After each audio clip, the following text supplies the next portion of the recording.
The webinar is now broadcasting to all attendees. Good morning, ladies. It's Sue, your president, speaking. How lovely to be able to speak to you on what would have been our normal meeting day at the Kelvin Grove Club. So we've come up with this idea that we are going to try as much as possible in the future to do this sort of thing. Please bear with us. We've got all sorts of technical problems this morning. Our wonderful speaker this morning, who is also one of our members, we did a little early thing, 4 of us, who was including Yuta, but unfortunately from her computer, it was like she was whispering, sadly. So we've had to transfer everything over to Amanda's, so please bear with us while that is all happening now. And I'm just going to quickly introduce her and just say hi to you all, and hope that you're all still surviving and how much better it is now we've got level 3 of lockdown. I am really feeling so much happier, and I hope you all are too. That little bit more freedom that you can go out and exercise when you wish, obviously still taking precautionary measures. My problem is the lockdown's costing me money. I now have seen all the things I need to do around my home and my garden, and and now the tradesmen are starting to be able to work. I'm able to get them in and give me quotes. So hey, that's just one of those things. Yes, so with no further ado, please may I introduce you to the charming Yuta Lentz, who, as I've said, is one of our members. Funnily enough, she was on our list to be the speaker today. Had the coronavirus not happened, she would have at this moment been speaking to you from the stage at Kelvin Grove at our general meeting. She has a thoroughly, amazingly interesting subject, which also, funnily enough, is entirely relevant now during the coronavirus pandemic, which is why we approached her and said, would you consider doing this as a visual thing? Amanda came up with the idea of the webinar, which allows more people to participate. The Zoom thing with Margaret for her gardens was fab, but you can only have a certain number of people participating in this. So this webinar is the next level up, and it's not too expensive. We've got funds in the club, so we're quite happy to pay for all that. It's fab. It's lovely. Anyway, let me go on. Yuta is a psychologist, and she has 36 years experience in the field, in an international field. She has helped big companies, individual people, you name it. Yuta, bless her, has helped people overcome difficulties. Her subject today is change as our daily companion. And that is exactly what the virus is causing for us in this time. Yuta also does a lot of work for the underprivileged. She's very active in that field through an organisation called Pumla. And I'm sure she can tell you more should you be interested. And she has also volunteered to do host regular meetings, help, etc., like our Zumba. We've had that Zumba thing regularly on a Thursday. Yuta has very kindly volunteered to do a regular thing for us if people are welcome for that sort of thing. So without further ado, may I pass you on to Mohini. She's going to explain what we've been doing on the philanthropic side of the IWC. Thank you, ladies, and can't wait for Yuta to have her little turn now. Good morning, ladies. Mohini here. I hope you're all keeping well. Just a quick update on what I've been doing. We finally managed to get all the donations and the cash sent to Mowbray Maternity, and they were very grateful. We've got a thank you letter, which I'll put in the newsletter. We've also decided as a board to donate from our philanthropic fund, which all your contributions, to 3 charities which were on the recommendations from our members. This month, the 3 charities which will get 1,000 rands each will be Ladles of Love, which is a sandwich collection and distribution and soup kitchen organization. And that was recommended by Amanda. And also by Anna Maria. Sorry? Yeah. Also by Anna Maria. And by Anna Maria, sorry. Second one is the Harfield Village and Hanover Park project. It's a food and sandwich distribution scheme. That was recommended by Penny White. So they'll be getting 1,000 rands as well. And the third one is going to our very own Jutta Lenz's charity, which is an NPO, Ekaya Pumla. So you'll be getting that. Thank you very much. I appreciate I hope that you'll continue to collect your bottle tops and your bread packet clips for Geraldine Berry. Goes again to a good cause for wheelchairs and the Smile Project. And the banking details for all the charities will be in the newsletter. If you want to make further contributions privately, you're welcome to do that. I wish you all well, and I'll pass you over to Amanda, and we'll speak again soon. Great. Thank you, Mohini. I'm just going to put you on as a attendee. Great. Okay. Hey. Yeah. Now we're here. So thank you all for bearing with us. This is a new thing we're trying, and obviously in the times of Corona, it's a bit more difficult because you try to keep social distancing, but as Sue, our president, says, it's really important that we still keep connected and that we keep the club strong and alive and keep it going. So thank you for tuning in and for bearing with our technical issues, as this is our very first time doing this. And so I think without further ado, before I go, if you have any issues or you know someone that's trying to connect and can't, please have them call me on my number. I'm available. I'll be available during the webinar to help anyone with technical issues. But again, without further ado, I'm going to take you to our speaker, Dr. Jutta Lenz. Hello, everybody. I'm sorry that we had first these issues with the, that is normally, as you know, when you start something new. Even we tried it very hard some days ago, but problems are coming up. And so we will try our best. And as you know, I'm German, I'm not South African, English is not my mother language, so please bear in mind that maybe sometimes my English is not perfect. So as you have heard, I think we need something like an hour. I also want to include a little exercise for you guys, and as I said, if you are interested in this topic some more, we can do on a regular basis some exercises together. And I also came across this topic a long time ago, before the coronavirus, but I thought it has a huge after effect for a lot of people, and therefore I think it's a major thing to know more about it. So let's start. The only thing I need is when I have at the same time the slides. I will show you how to do this. Yes, slides. because that is the only thing, to show the slides. Do you want the slides now? Yes, we will all the way through. So have the...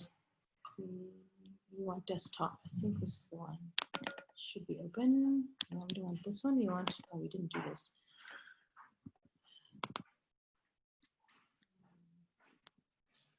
Yes. Voila. Okay, now I see, and I just have to go down like that. All right? Mm-hmm. Okay.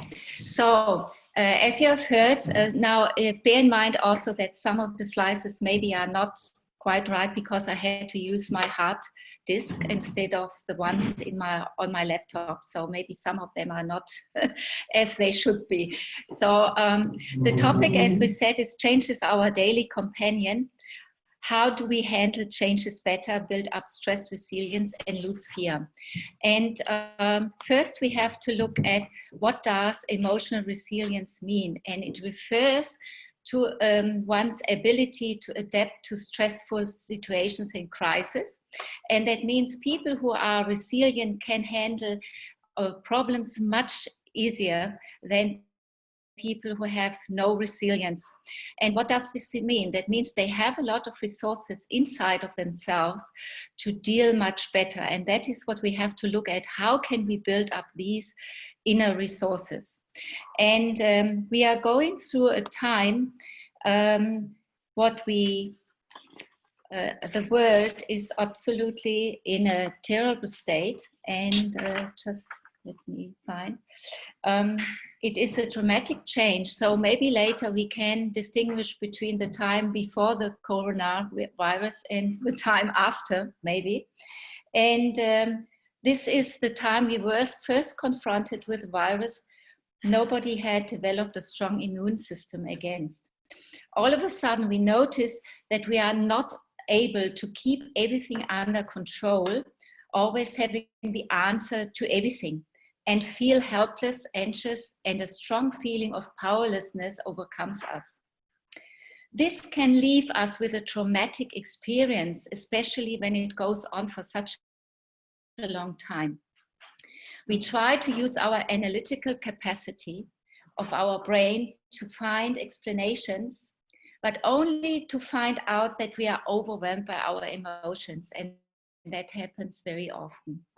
Especially if we have to deal with stronger experiences like dramatic changes, like people who lose their jobs. We have that now, can't earn any money, have no food. For instance, I was dealing with 180 Zimbabweans to feed them in Masipumelele because people were out of work.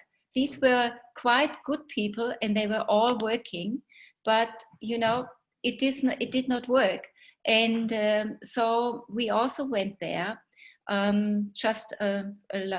Lucas, my constructor, and I, and we donated food to the people from the church or my foster home. We fed 32 kids and 8 adults, and my hairdresser with her big family, she cooked for 50 kids twice. So I think a lot of people helped, but these are dramatic changes. And especially also when it comes to sickness, even death.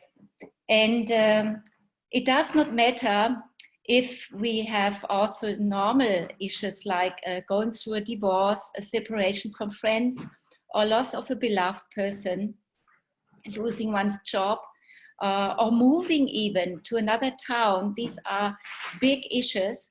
And it has a huge effect on people's body and health in general.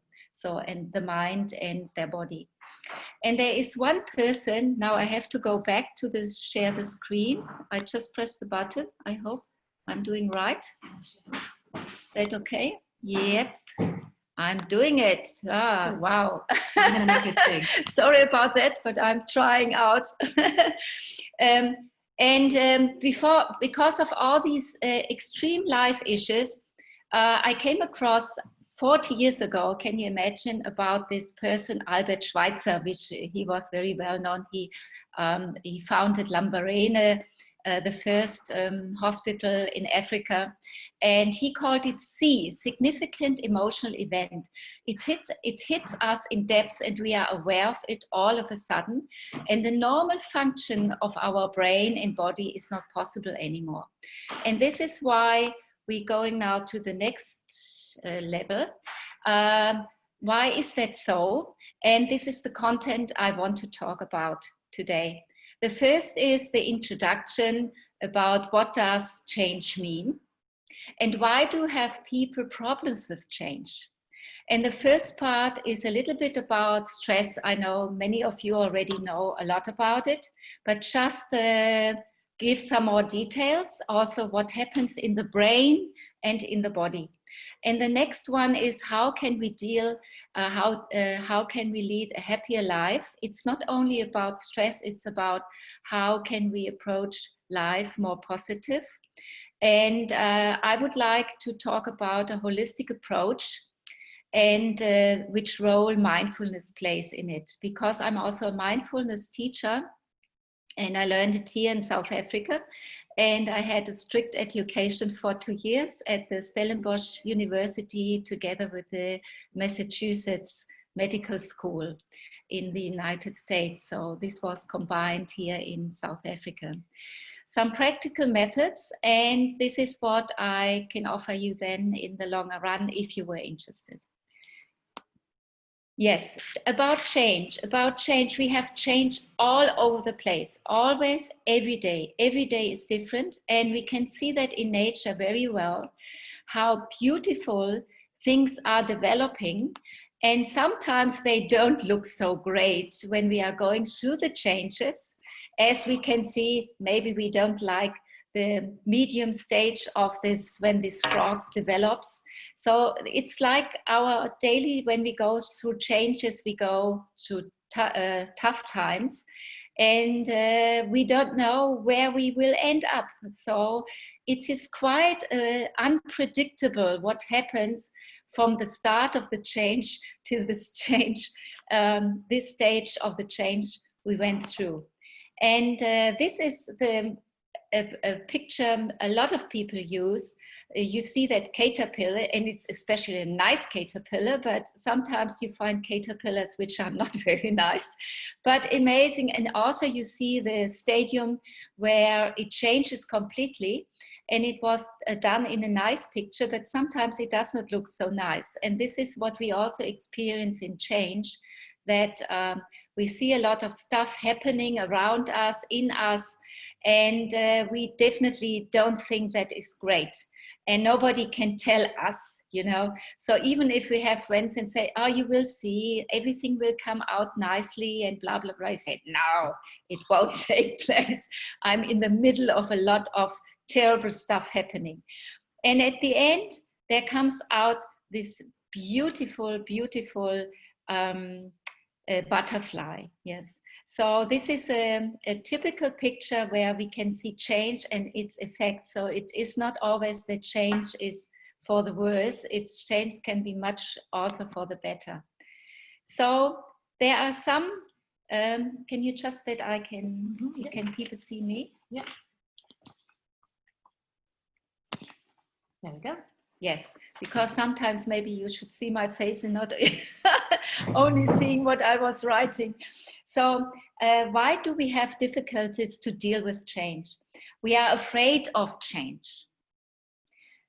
We procrastinate because deep down we're scared to take the plunge, even if it leads to a better life. We are afraid to leave our comfort zone. We know that all. Everybody talks about a comfort zone. Things we know well and give us a feeling of security, because we people need a certain security in life. Feelings, emotions play a huge role in change processes, as you maybe have noticed while you were in lockdown, in strict lockdown. All of a sudden, you get what I learned here, cabin fever. That you get stuck and you think, what is happening here? I can't go out, you know, I met a lot of people that just went back and forth 3 times a day for shopping because they couldn't get out. And I myself got stuck in a 45 square meter place in Sea Point.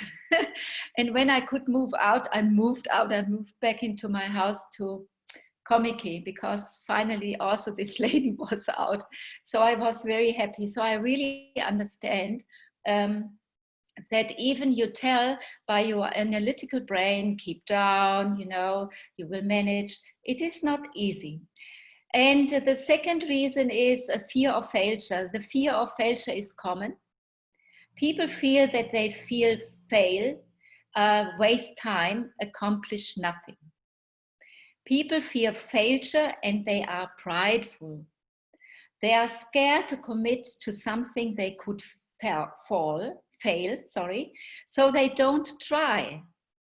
This fear is unfortunate because it's irrational. And then we have a third kind of fear. It's fear of pain, discomfort, and effort, which is rational to fear pain and discomfort. It's reasonable to avoid it, but then no development is possible. So, and development and change is what accompanies our nature all as long as we live. And number 4 is the deepest kind of fear. Fear of new, the unknown, fear of death. People are afraid of anything that's new or different, unpredictable. So the unpredictable future or what is happening through this virus, this is the biggest fear we can experience. And that is what a lot of people experience.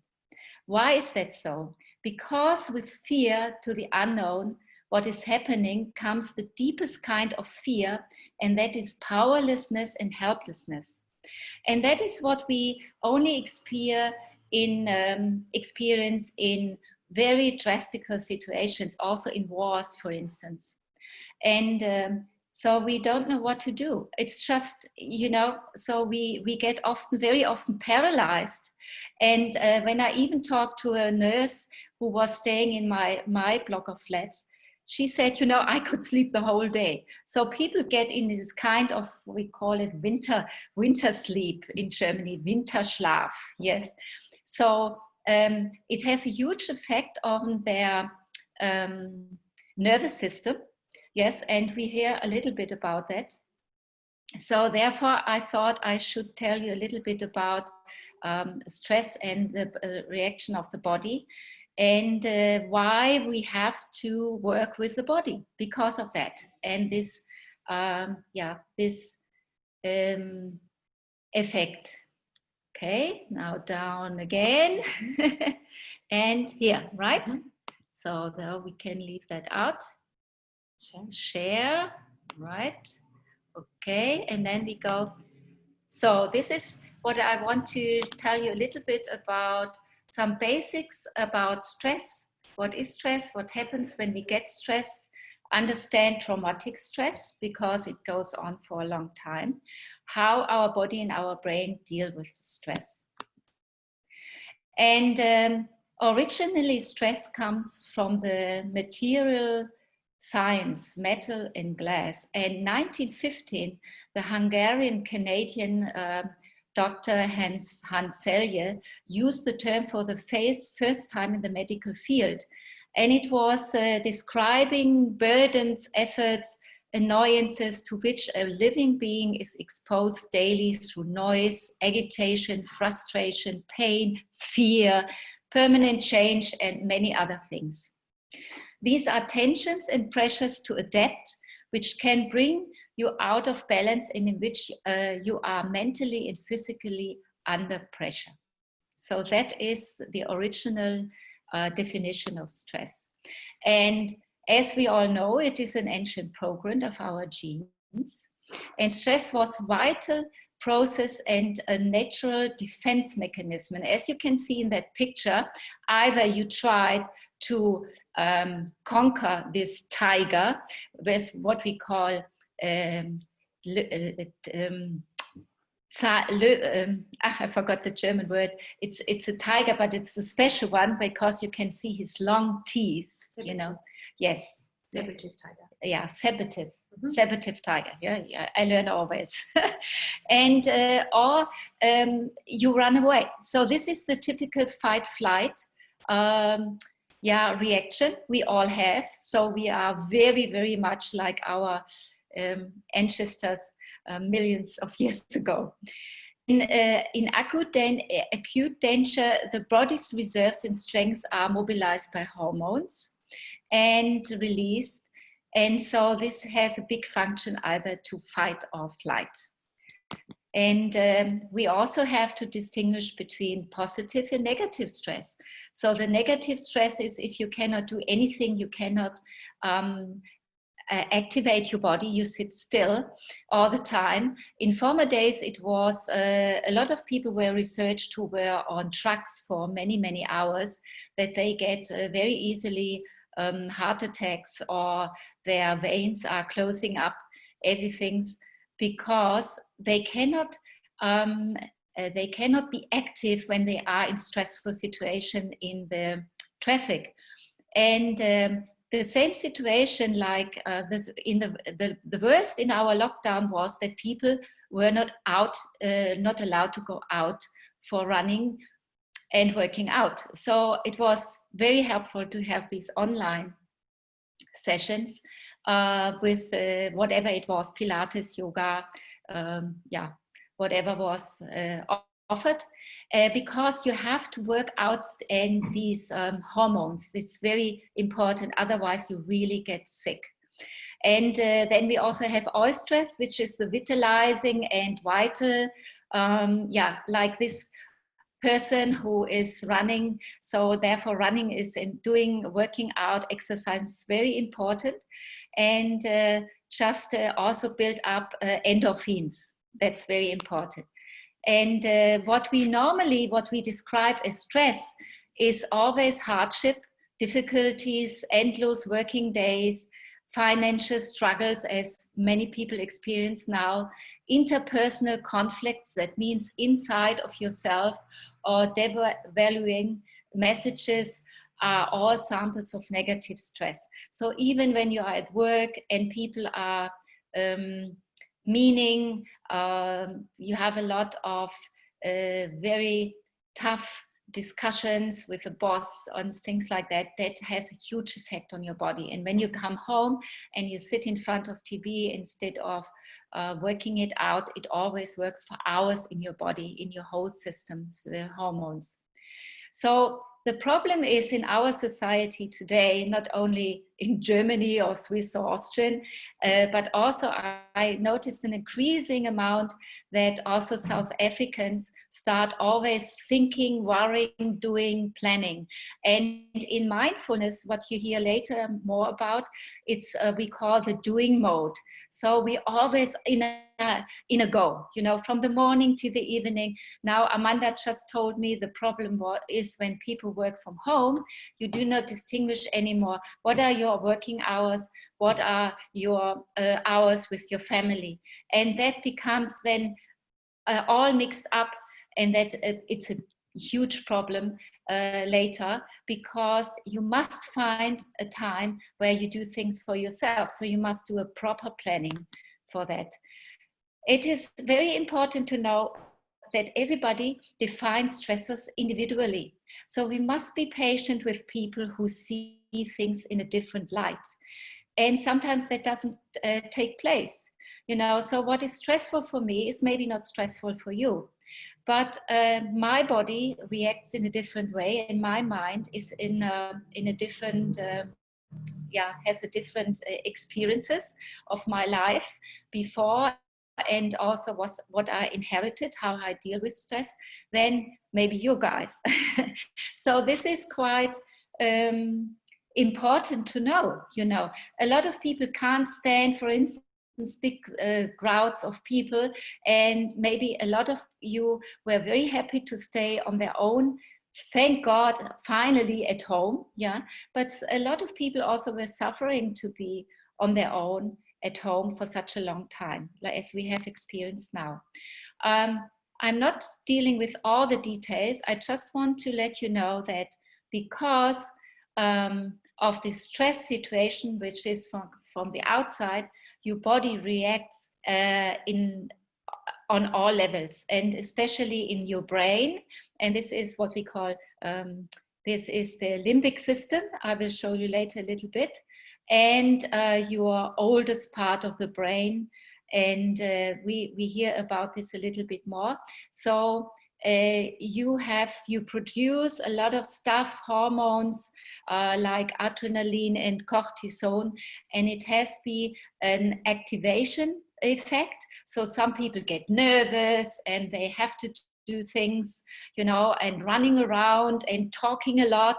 And maybe you have noticed when the lockdown was that people were writing WhatsApps and everything a lot, because they try with their brain, analytical brain, to analyze things all the time and find a way out, you know. But it doesn't work. So we look at this later. And a throttling effect, some people become very quiet, even paralyzed. They cannot go out anymore. They think it's terrible, and their whole body shuts down. And these two effects we have in our body in former days, it was very helpful, because in nature, when a tiger or something attacks you, or even he has got a deer, and but the deer was not dead, and it shut down completely, and so when the tiger had the pride in a corner somewhere and hide it, and thought he could eat it later, the animal still had the chance to get up and run away. So the throttling effect also has positive sides, but it can be also very dangerous, because if you maybe should run away and then you don't do that. To deal with fear and stress, we have to know that we have two systems. This is the parasympathetic nervous system and the sympathetic nervous system. And when we are completely stressed, these both systems are absolutely messed up. And the reason for this is that the ANS, the autonomic nervous system, is before that shortening, is fundamental to how we experience both safety and danger, and is composed of two main branches: the sympathetic nervous system, which mobilizes the flight response, or the parasympathetic nervous system, which such as with rest and digestion. And these two branches are responsible how we expend or conserve our energy. So when this is messed up, we use a lot more of our energy, and we even can exhaust ourselves. This is very important. The complex interplay between the SNS and the PNS is critical to understand long-lasting stress and trauma. And to see what happens when we are anxious and fear, it is very important to look at our reptilian brain and the limbic system. Reptilian brain is this first one we had for all our instincts. So we have often a very instinctive reaction, and also the limbic system. And these parts of the brain, they are primarily responsible for our survival and overall well-being. The emotional brain swiftly initiates pre-programmed defensive responses before we have the chance to think about them. That means, for instance, when you are going out and you find this crazy atmosphere where everybody wears a mask. I'm just talking about stage 5, you remember, and you went into the shops and people behaved strange, you know. So this has a huge effect on your reptilian brain and your emotions and feeling on your limbic system. And you get a funny feeling in your body, and it did not even reaches your neocortex, which is the higher level of how we try and analyze things, to use our language, abstract thoughts, empathize, and also make choices, because the influence of the reptilian brain and the mammalian brain is so big, and it is the first one. So normally we do not react from top, the neocortex, down. It is just vice versa. So also when you meet people, if you like them or you don't like them, your emotions are there first. So that means these two parts of the brain, what we call emotional brain, has a huge effect. And this is why we interpretate and analyze things all the time. So these parts are very strong. Normally our rational and emotional brain, that means the neocortex and these two other parts of the brain, work together very well. With long-lasting stress and post-traumatic stress, this coordination falls out of place. And this is what you experience now. Therefore, I found even this lady with her mask, because it's the whole work is strange. And maybe you also had sometimes that feeling as I had, I want to get out of this. But when I go back to Europe, it's the same. So everywhere you find this strange You get this strange feeling. Research has shown that powerful emotional states such as fear and anger reduce activity in several parts of the rational brain. If this happens, our ability to modulate and inhibit our emotional response is diminished.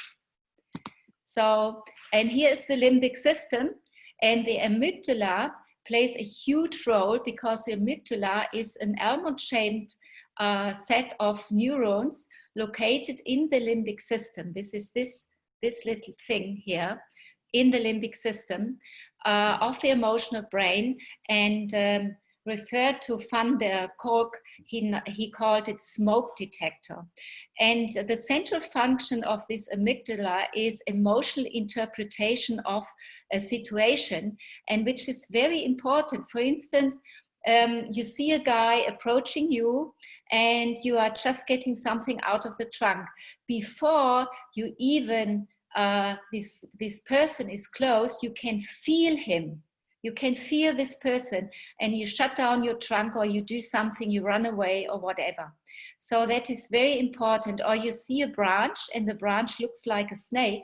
Even you have at once this body reaction that sent down the adrenaline to your body to react. Even you find out that that is only a branch and not a snake, but you interpretate the branch first as a snake, and zoop, you get the reaction. So the amygdala plays a huge role, and we just looked at the amygdala, hippocampus, and the prefrontal cortex. One of the better known findings is that mindfulness meditation correlates with thicker middle prefrontal areas in the brain. And they have done a lot of research with Tibetan monks. This is why we, of course, have also to talk a little bit about that. Before we come there, just to give you some stress reactions, and we have 4 central parts. Cognitive, for instance, if you always have a lot of negative thoughts, you're worrying all the time, it has a huge effect on your immune system, and it has a huge effect on the quality of your life and how you go through your life day by day. So look at yourself and think, how did I get up do I get up in the morning? What worries do I have already before I even start with my breakfast? Yeah, this is very important because it can ruin your whole day, the way how you started. And especially when you have always the negative thoughts. Then feelings of sensations like fear, anger, fright, angriness, or yeah. So emotional part. The vegetative part is sweat, nausea. For instance, I have a friend, she was so much under pressure during this lockdown 5 because all her relatives called her, that she developed nausea, and she had done that already 2 years ago, and she had to go to a hospital because her whole vegetative system is upside down. So she can't eat properly anymore, she throws up, and this is how she reacts. And muscles are also something. For instance, when I went through a lot of stress in my life, I had huge reactions in my muscles, and this is especially here going down the arms, or even it starts in one of your legs and it crosses your whole body into your arms. So muscles are a mirror of how you are going through life. It is amazing. And when I did my yoga teacher's education in India, I met from Cape Town, I met a physiotherapist, and he was dealing with a lot of South Africans, but also with Europeans. And he said the European body are the stiffest body because they have not the connection with their body. They are always separate from themselves. And that in these days, I did not quite understand him right, but in the meantime, I understand him very well what he means. So yes, and this is why we have to look at somatic psychology. We know from stress management and somatic psychology that changes have a huge effect on the body because the emotions sit in the body. Soma simply means body. Psych refers to the mind. Somatic psychology is the body-mind connection. When we experience change, we have to look at an early stage into somatic psychology. And what does this mean? We have to look at medicine, sports science, yoga, qigong, TCM, traditional Chinese medicine, nutrition, and other sciences. This is very important. So we need a holistic approach. That's very, very important. Sorry about that. I think you hear the ding dong from the bell. So how can we do that? How can we lead a happier life and develop strengths to manage stress? And I want to show you a holistic approach. What role does mindfulness play in it? Some practical methods and what we can do in our all-day life and learn continuously. So, just a second, I must be on, because I will read something to you guys. Oh, it's fine. No, it's fine. So the first, what we have to do is to deal with physical reaction, and therefore it is very important that we people work out. This is level number 1. More is coming. That means let's steam off. Even the punching ball, something. I'm also a martial arts person, so I had once a health seminar where people were coming from the university, you know, working in the administration. They said, oh, we are so burned out, you know. So, and I said, no, I'm not doing only meditation and stuff like that. I'm doing something else. So I brought along my punching balls from karate, and I said, okay, now you see the problem in front of it and punch it. And you cannot believe it, what happened in this session. They always work together, pairs and pairs, and they were they were punching these balls, and all of a sudden all this energy which was covered came out of their body, and they were so amazed what was happening, to feel, really to feel their body. That's very important. So to sweat and to work out hard is extremely important to feel your inner energy. And this is what this picture is about. You can choose, there are so many things you can do. If it is volleyball or biking or screaming, whatever, running up, never use a lift, as if you are still fit, and you get much fitter if you walk steps and not using any lifts at all. At the university in Konstanz in Germany, they had a big sign on the lift saying, do your 1,000 steps per day, even young people, they told them, and don't use the lift. So it is very important. Don't get lazy, because it's not good for your body. You can become old very fast. Then what happens? Metabolic products are broken down faster. Adrenaline and noradrenaline, you have heard, they are produced in your body, the hormones, as well as fatty acids are consumed. Muscles, vessels, and organs are better supplied with blood, and you stay younger, of course, because of that. The tidal volume increases, the heart strength increases, and the pulse rate drops. So this is, for instance, why a sports person has sometimes a much stronger heart, but the pulse rate is down and the body has not to work so hard. So that is the reason. And there is a huge choice of things you can do. Unfortunately, Virgin Active has closed, but you see how important this is, you know, to reduce your stress hormones. So in sports field, we have 3 parts we have to look at. It's endurance, strength, flexibility, and coordination. And in sports discipline, that covers, when you have a sports discipline who covers most of the elements, This is the most effective to stay fit all your life. It doesn't matter how old you are, and build up stress resilience. And you will not believe it. It belongs, of course, yoga, martial arts, and dancing are very broad. They cover all four of these four basic elements. Martial arts has katas, so also if you could call it dancing elements. They have a lot of fitness parts in it, coordination, flexibility. You have to stretch. You have a lot of also yoga elements in it. Yoga as general, it goes deep down in your body.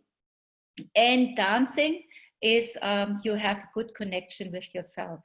So you can work with your body to release stress hormones.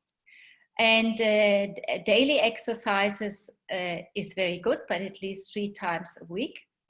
And it builds up muscle strength in combination with breathing, endurance, flexibility, coordination exercise. So that is very important to build up stress resilience. You have to work with your muscles. Besides, for men, I always mention, it builds up testosterone, which is very important for the guys after 45, 46. And a lot of people I had once at the German, what we call Staatskanzlei in Dresden, a speech about stress resilience in front of politicians and all these guys. And they were very amazed, and they looked at their fat bodies because the men build a lot of hormones in their bellies, estrogens, and that's very bad for men. So, and for women, the testosterone, to build up testosterone is very important when you get older and you forget things for your memory. So you have to have testosterones. It's very important. These exercises have a huge effect also on your brain, as I said, to stimulate and build up endorphins and develop positive mood and thinking. Yes, your memory will become much better if you work out and do something for your muscles. Now, there is a deeper level I'm coming now to, and therefore you find these waters. That means there is a much more profound level even to that. And that is what I want to show you. This is my famous water lily model. I love this model because it shows you a flower, the water lily. You have the flower on top of the surface, and that is what normally people do. It's very conscious. We do it consciously. It's exercising, running, swimming, biking, ball games, sailing, jogging, Pilates, things like that. Now, we have also a half-conscious, a subconscious level. And for that, I would count dancing, martial arts, surfing, and maybe some other stuff. Why is that so? Especially tango argentino. I'm a big dancer. I love dancing. I'm dancing for 25 years. I did ballroom, tango argentino, salsa, bachata. I'm dancing most of my free time. But I noticed a big difference to tango argentino. And you know why? Because this is the step to get in connection with yourself and your inner feelings. And then if you can do that, you can be led by the leader. You have to feel inside of you to feel the other person. And that is such an amazing thing. I did not understand that before. I was not dancing tango argentino and also doing yoga, of course. But this is something I would say people do. It has a huge effect on your body because you connect with your body. And on the subconscious level, I would mention like yoga, a special kind of yoga, like Kundalini yoga, also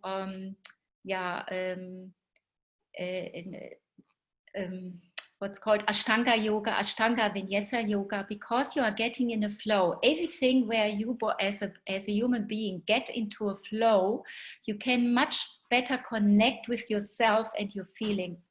And breathing techniques, of course, meditation, mindfulness movements mean slow movements, you know, slow movements like you do in Qigong, because you have to be aware of your movements and you cannot think all the time about your worries. So it blocks out your thinking, and it educates your mind not to think all the time, which is very important to connect with yourself.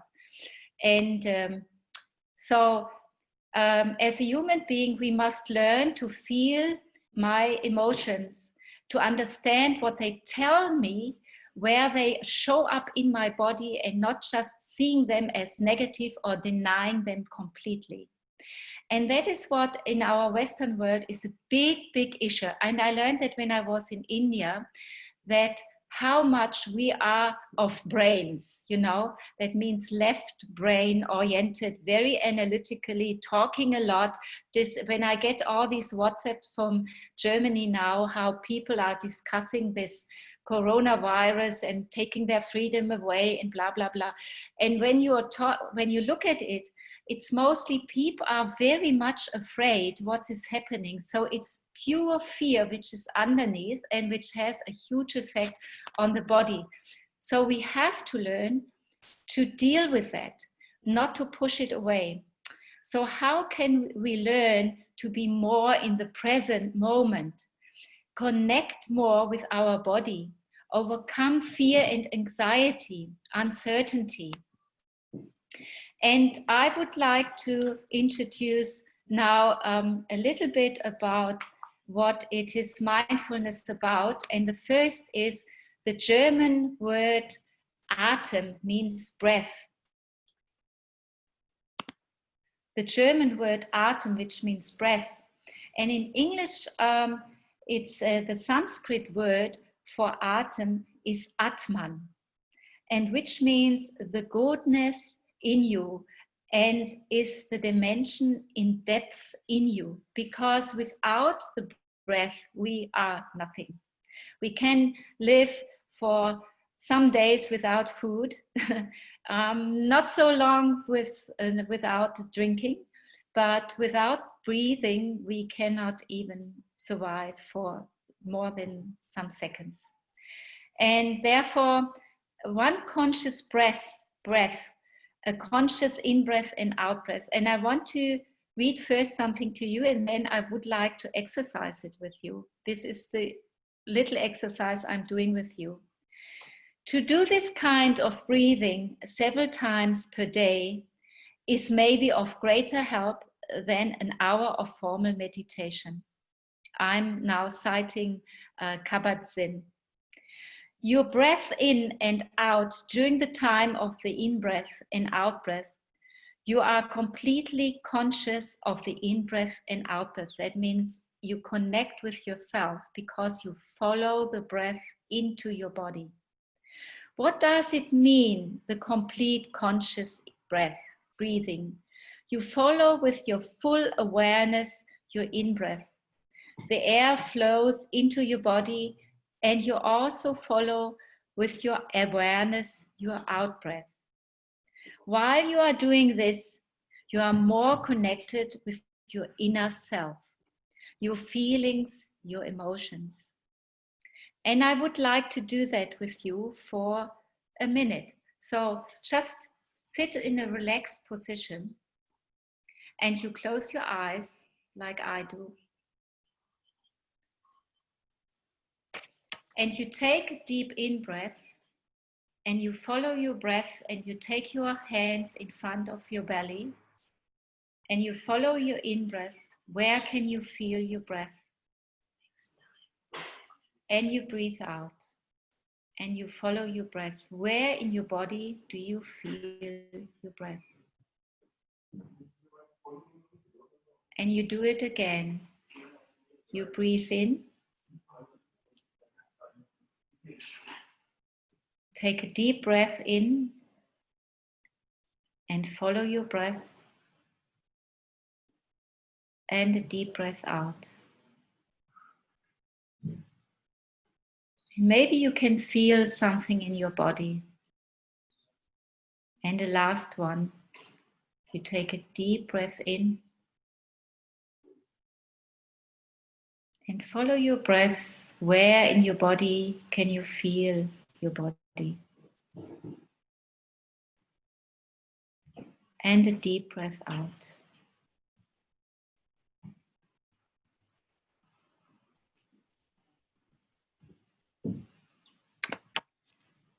A space is opening up free of any thought. It is a consciousness of space. If you think you cannot be aware of your breath, you either can be aware of your breath or of your thoughts. The breath is a great possibility to recognize the shapelessness dimension in yourself, because the breath itself has no shape. It's important to breathe without forcing oneself to breathe. It is nothing you have to do, not I must exercise breathing or I must exercise meditation. Many people who meditate for years think they must meditate and see meditation as an activity that should have an effect, but this is the contrary of real meditation. I don't need to tell myself you have to breathe. Breath is there by itself. We only must get aware of it. The breath is an object of meditation without any shape, and therefore it is easy to recognize to the shapelessness in oneself through awareness of the breath. And this is the real meditation. I would like to introduce to you a little bit of mindfulness before we close. Let me see if I can find it. And I start with a quote from Marianne Williamson. Love is what we are born with. Fear is what we have learned here. The spiritual journey is the unlearning of fear and the acceptance of love back into our hearts.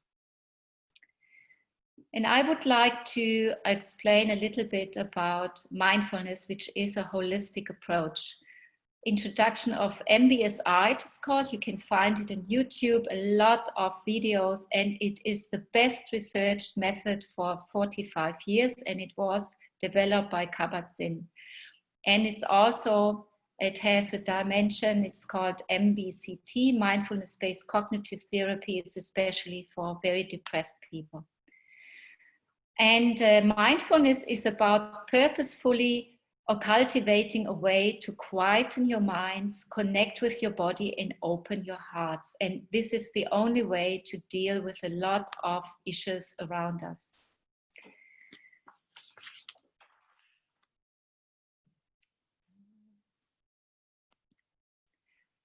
As human beings, especially in the Western world, we do always things on purpose. We are very progress-oriented. We want to invest in our time and energy in something, and we want to a result, an outcome. We want things to happen when we invest in something. Mindfulness turns this view completely upside down in a certain way. We are not trying to get somewhere else, even knowing that there is an impulse on an intuition there. There is another way to live. The other way to live is actually to embrace how you are now and see that there are more dimensions to it. It is not about improving yourself. Mindfulness is not self-improvement, and when you get there, you know it was worth it. There is no improvement on yourself, because as Buddha, because it has a Buddhist origin, would say, you are already Buddha. Everything is in you. You are a Buddha nature. Is complete, and only thing you are missing is that you're realizing that as it is all there.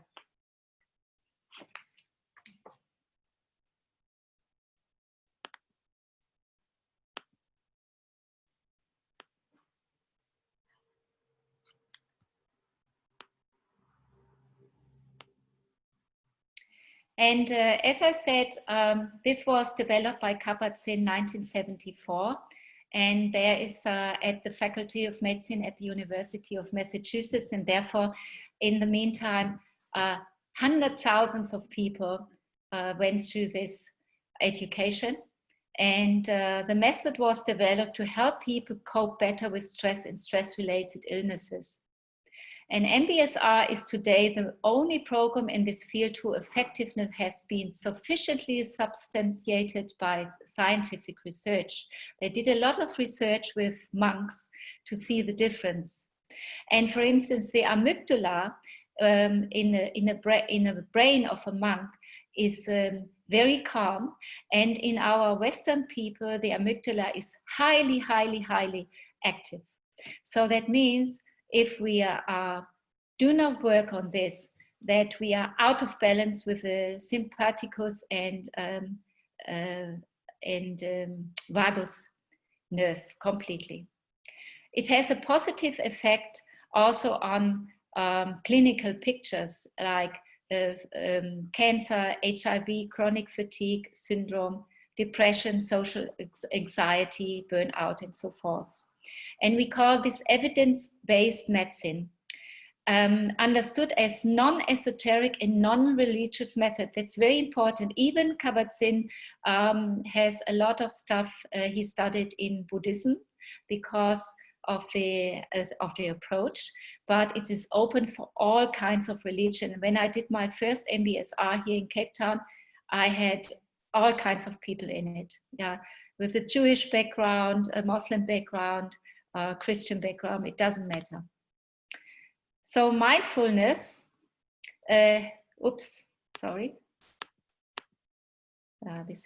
mindfulness helps us to connect with ourselves and to live in the moment and experience our body and have a better connection with our emotions, thoughts, and sensations.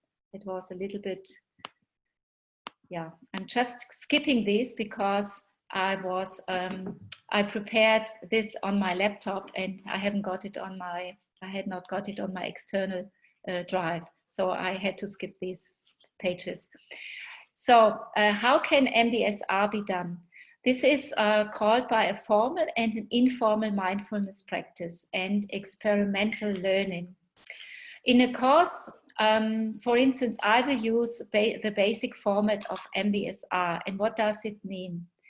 In the formal practice, we always start with a body scan. Body scan means that people can lie down and I lead them through their body to get in a better connection with their body. And then also we include yoga, but very, very easy exercises. Also, we learned it that people can sit on a chair when they have not the capability, more the flexibility, and think about the movements, which is really amazing because it also has an effect on your brain. Then we practice meditation, sitting and walking meditation, different mindfulness exercises, breathing techniques, and easy Qigong exercises. Then we also, mindfulness informal practice is about how we, every day you should do something mindful, how you get up, how do you see, recognize nature, do you see the beautiful tree, the beautiful mountains. Cape Town is such an amazing place to live in. And also you can mindfulness, brush your teeth, how you go ironing, even you can in a meditative state, how you do your household, go shopping, and do mindfulness breathing, as I showed you, 10 or 15 minutes every day or 3 times a day.